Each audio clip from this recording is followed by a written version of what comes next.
So the first drill you're going to need to do here is the one with the arms across the body. So what we want you to do here is get the feeling of those hips turning inside of a barrel right here. So what we'll see here now is left shoulder stretches across, right hip turns back as much as it can.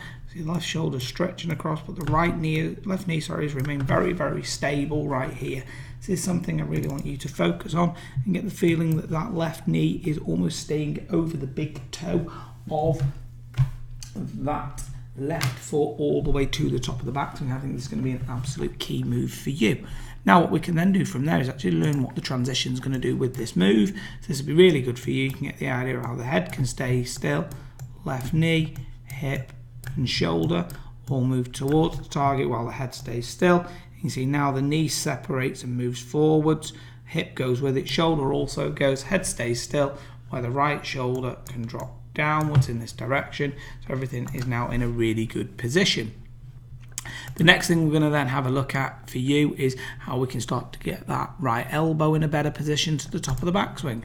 So this is going to be a key little move because it's going to teach you how you're going to get that elbow loaded. So we can see right here, I've got hold of the club in the right hand alone, take that to the top of the backswing. At that top of the backswing right there, you can now see how the left hand is on the underside, outside edge of the right elbow from here. Okay, all I do is take that off and make sure I get those hands together. The key is this is going to teach you how to load that right elbow down in the backswing. Now the great thing about this drill is that from here what you can then do is you can learn the right transition. So what you can do is you can start to learn how the lower body shifts forwards and how once you have got that pressure with that right hand on the elbow, it pulls that elbow to the front of that right hip. Having a look at this from the front view, you see that lower body starts forward and therefore that right hip can move all the way to the front of the right hip in that transitional move, which gets the club into a really good shallowed out delivery position. What we're then going to look at next is, for you, is how we can start to be able, is this chair drill right here. And what you're going to do with this chair drill is try and get the feeling you do with golf bag against your right hip. And the idea is that you're going to turn that right hip back away from that chair to the top of the backswing in this direction, whilst focusing on that left shoulder stretching across. This is going to get you in a really good position at the top. Okay, this will be a fantastic move for you to work on. Really will make a huge difference in where the club's positioned.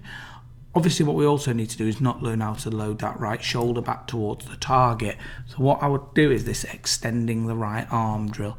So I think this is a great drill because it teaches you how to stretch the left shoulder across. So what you do is you extend the right arm away from the body, and then what you do is you start that movement across, that left shoulder stretch across all the way to where that extended right hand is.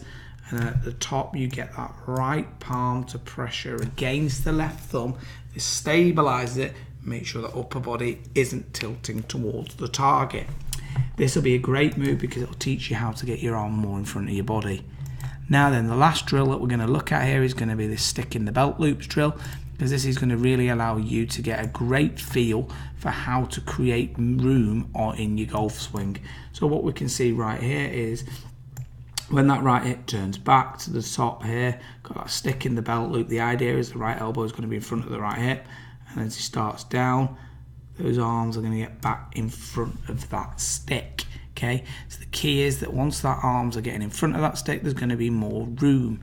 Okay, we can see it right here. So what's happening is that the hips turn back and then the elbow's loaded down. When the sequencing happens coming forwards, that right elbow moves to the front of the right hip, arms are in front of the body, and everything can clear around together with space to deliver the club into the ball at impact. Hope this is all useful for you. Look forward to your feedback, and thanks for getting the lesson from me.